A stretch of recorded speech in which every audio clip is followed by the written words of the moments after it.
بندہ نماز، روزہ، زکوٰۃ و حج مسلمان اللہ کے لیے ادا کرتے ہیں، اسی طرح بندوں پر بھی حقوق ہیں۔ ماں باپ کا حق اولاد کے ذمے، اولاد کے حقوق ماں باپ کے ذمے، بھائی کا حق بھائی کے ذمے، مسلمان کا حق مسلمان کے ذمے، پڑوسی کا حق پڑوسی کے ذمے، یہ سب حقوق العباد ہیں۔ وہیں پر ایک حق مہمان نوازی کا ہے۔ مہمان، ہر گھر میں کوئی نہ کوئی مہمان آتے اور جاتے ہیں۔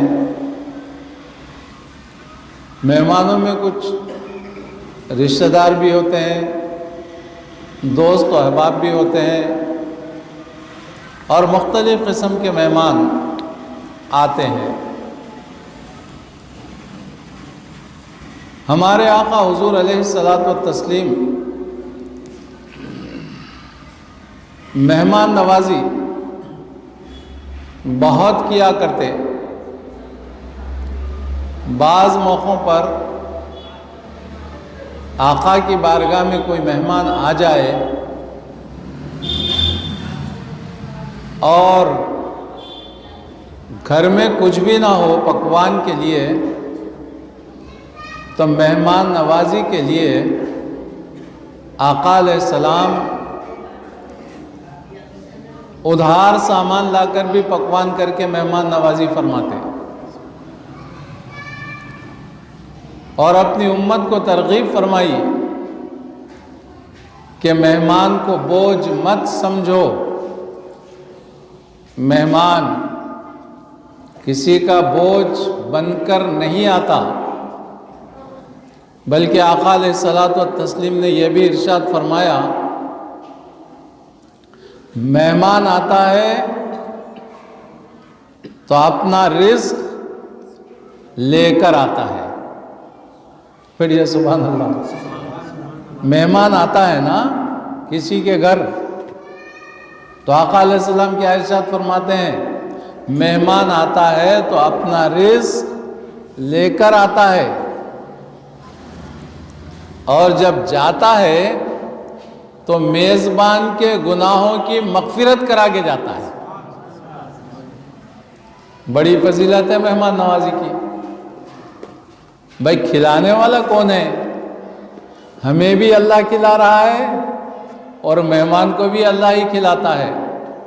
مہمان کو بوجھ نہیں سمجھنا۔ مہمان آ گیا تو میزبان کی خوش قسمتی سمجھو کہ اللہ تبارک و تعالیٰ اس کے پاس مہمان بھیجا ہے تو اس کے گناہوں کی مغفرت کا ذریعہ بن کر آتا ہے۔ معزز سامعین کرام، اونٹ کی جو کوہان ہوتی ہے نا، اونٹ کی جو پیٹھ ہوتی ہے وہ سپاٹ نہیں ہوتی، بلکہ اس طرح رہتی ہے کہ اگر اونٹ کی کوہان پر، اونٹ کی پیٹھ پر کوئی لکڑی رکھی جائے تو جتنا تیزی سے لکڑی گر جاتی ہے اتنا ہی تیزی سے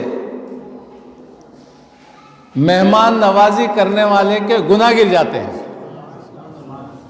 اونٹ کی کوہان، اونٹ کی پیٹھ ہموار نہیں رہتی بلکہ ڈھلاؤن رہتی ہے، اس کے اوپر کوئی لکڑی رکھ دیا جائے تو بہت تیزی سے نیچے گر جاتی ہے۔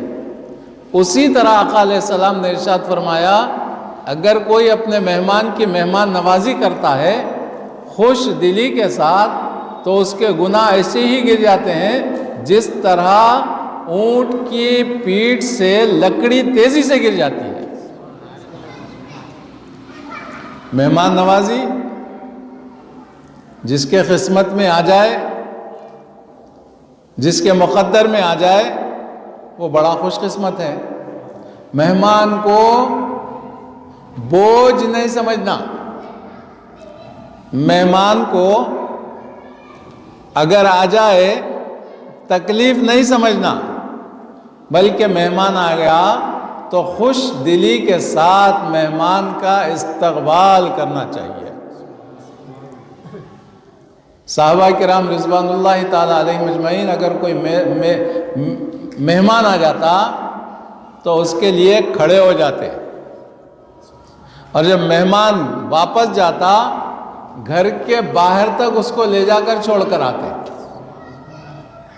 استقبال بھی کرتے اور اس کو رخصت بھی کرتے اور خوش دلی کے ساتھ کرتے۔ سیدنا ابراہیم خلیل اللہ علیہ الصلاۃ والتسلیم بڑے مہمان نواز تھے۔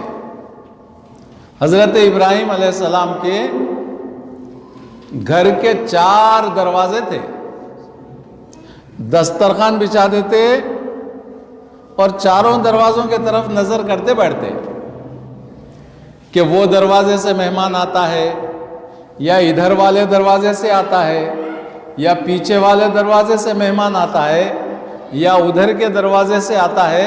جب تک مہمان دسترخوان پر آتا نہیں تناول نہیں فرماتے، بغیر مہمان کے کھانا نہیں کھاتے۔ کون؟ حضرت سیدنا ابراہیم خلیل اللہ علیہ السلام۔ کتنے دروازے ان کے گھر کے؟ 4۔ چاروں دروازوں پر نظر رکھتے دستر بچھا کر کہ مہمان ادھر سے آ جائے یا پیچھے سے آ جائے، آگے سے آ جائے، دائیں سے آئے، بائیں سے آئے، مہمان آتا تو خوش ہوتے، اس کا استقبال کرتے اور اس کے ساتھ بیٹھ کر کھانا کھاتے۔ روایتوں میں آیا بعض وقت مہمان نہیں آتا نا تو 2 کلومیٹر، 1 کلومیٹر، 2 کلومیٹر تک، 2 میل تک آپ تشریف لے جاتے مہمان کو ڈھونڈنے کے لیے۔ کوئی نظر آئے تو اس کو ساتھ میں لائیں اور اس کے ساتھ بیٹھ کر کھانا کھائیں۔ کیا شان ہے صاحب جی! انبیاء کرام رضوان اللہ تعالیٰ علیہ مجمعین کی مبارک سنت ہے مہمان نوازی، مہمان کا استقبال اور اس کی خاطر مدارات، پھر اس کو خوش دلی کے ساتھ رخصت کرنا، صاحب کھانا کھلانا، سلام کرنا۔ یہ ایسی عظیم الشان چیز ہے۔ جب آقا علیہ السلام مکے سے مدینہ منورہ تشریف لے گئے تو سب سے پہلے فرمایا کہ سلام کرو اور کھانا کھلاؤ، کھانا کھلاؤ اور سلام کرو۔